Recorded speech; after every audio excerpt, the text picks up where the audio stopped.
स्वागत है आप सभी का एच न्यूज़ में। आज हम लोग बात करने वाले हैं योगी आदित्यनाथ क्यों नरेंद्र मोदी और अमित शाह को सीधी चुनौती दे रहे हैं। कौन है अरविंद शर्मा जिसके वजह से योगी आदित्यनाथ और नरेंद्र मोदी के बीच अनबन चल रही है। योगी आदित्यनाथ इतने मजबूत क्यों हैं। इन सभी मुद्दों पर चर्चा करने से पहले आप सभी से निवेदन है कि आप एच न्यूज़ को सब्सक्राइब करें और बेल आइकन को प्रेस करें। प्रदेश में आरएसएस और केंद्र के नेताओं के बीच में 2 हफ्तों से बैठक चल रही है, जिसके कारण यूपी की राजनीति गर्म हो गई है। सरकार और संगठनों के बीच यूपी की नेतृत्व की चर्चा जोरों शोर से हो रही है। सबके बीच यूपी की राजनीति में एक महत्वपूर्ण नाम फिर से चर्चा में आ गया है। इसके जरिए बड़े बदलाव की संभावना भी जताई जा रही है कि यूपी में बड़ा उलटफेर हो सकता है। नाम अरविंद कुमार शर्मा का है, जो प्रधानमंत्री मोदी के बेहद ही करीबी हैं। वहीं पर अरविंद कुमार शर्मा जनवरी में अपने रिटायरमेंट के कुछ दिन पहले इस्तीफा दे दिए और देखते ही देखते सदन में पहुंच गए। इससे उत्तर प्रदेश में बड़े बदलाव की संभावनाएं लगाई जा रही हैं। अरविंद कुमार शर्मा यूपी के सीएम, डिप्टी सीएम या फिर गृह मंत्री जैसे इम्पोर्टेंट पोस्ट को संभाल सकते हैं।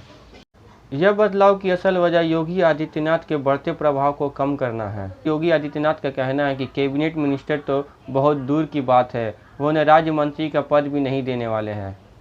बीजेपी के बड़े नेता कहते हैं कि केंद्र के नेतृत्व की वजह से ही योगी आदित्यनाथ यूपी के मुख्यमंत्री बन पाए हैं।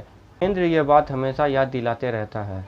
पर योगी आदित्यनाथ जी का कहना है कि नरेंद्र मोदी के बाद बीजेपी के पास कोई प्रधानमंत्री पद का उम्मीदवार ही नहीं है। आदित्यनाथ खुद को प्रधानमंत्री पद के दूसरा विकल्प समझते हैं। प्रधानमंत्री नरेंद्र मोदी और अमित शाह योगी आदित्यनाथ का कुछ नहीं कर सकते हैं, क्योंकि योगी आदित्यनाथ के पीछे आरएसएस का हाथ है।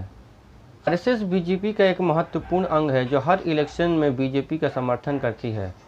बड़ा राज्य होने के कारण यहाँ के मुख्यमंत्री खुद को अगले प्रधानमंत्री पद के तौर पर देखने ही लगते हैं। क्षेत्रीय पार्टी हो, बीजेपी हो या अन्य पार्टी हो, खुद को प्रधानमंत्री के तौर पर देखने ही लगते हैं।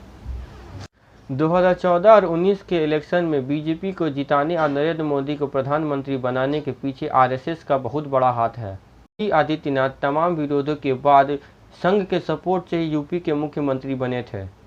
यूपी में योगी आदित्यनाथ के नेतृत्व में बीजेपी सरकार 4 साल पूरी करने वाली है, लेकिन वहीं पर सीधे मुख्यमंत्री पद के बदलने की संभावना बहुत तेज हो रही है। यूपी में पंचायत चुनाव के बाद बीजेपी काफ़ी डरी हुई है। कानून व्यवस्था को लेकर यूपी सरकार हमेशा चर्चा में ही रहती है। वायरस की स्थिति की वजह से केंद्र सरकार काफ़ी परेशान है कि उनके हाथ से यूपी न चल जाए। तो पहली बार बीजेपी और आरएसएस की बैठक में मंत्रियों को अकेले बुलाकर समीक्षा की जा रही है।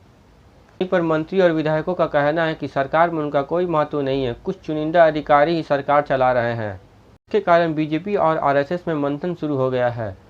बीजेपी योगी आदित्यनाथ को हटा भी नहीं सकती है और योगी आदित्यनाथ के नेतृत्व में अगला चुनाव लड़ने की हिम्मत भी नहीं जुटा पा रही है। इसके मामले में बीजेपी के कोई नेता या फिर कोई प्रवक्ता बोलने के लिए तैयार नहीं है और सभी स्वीकार कर रहे हैं कि पार्टी में सब कुछ ठीक नहीं चल रहा है। का कहना है कि कोविड की सिचुएशन में यूपी की दुर्दशा देखकर केंद्र का नेतृत्व काफ़ी नाखुश है। पंचायत चुनाव के नतीजे के बाद बीजेपी को यूपी खोने का डर सता रहा है। में हारने के बाद यह डर काफ़ी बढ़ गया है, इसीलिए बीजेपी यूपी के चुनाव में कोई जोखिम नहीं लेना चाहती है। आपको यह वीडियो कैसा लगा, आप कमेंट में रिप्लाई दें। आप सभी से निवेदन है कि आप एच न्यूज़ को सब्सक्राइब करें।